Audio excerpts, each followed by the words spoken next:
मेरा नाम है बुल्ला, रखता हूं खुल्ला।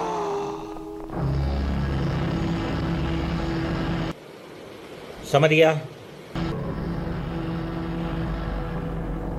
मेरा नाम है चुटिया, अच्छों अच्छों की खड़ी करता हूं मैं खटिया। ठीक है।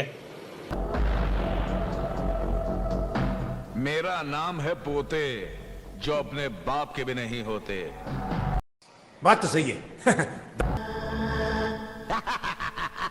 मेरा नाम है इबू हटेला, माँ मेरी चुड़ैल की बेटी, बाप मेरा शैतान का चेला, खाएगा केला।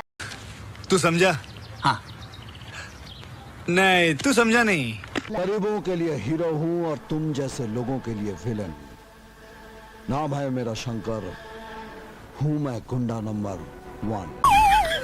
এটা মানালো না।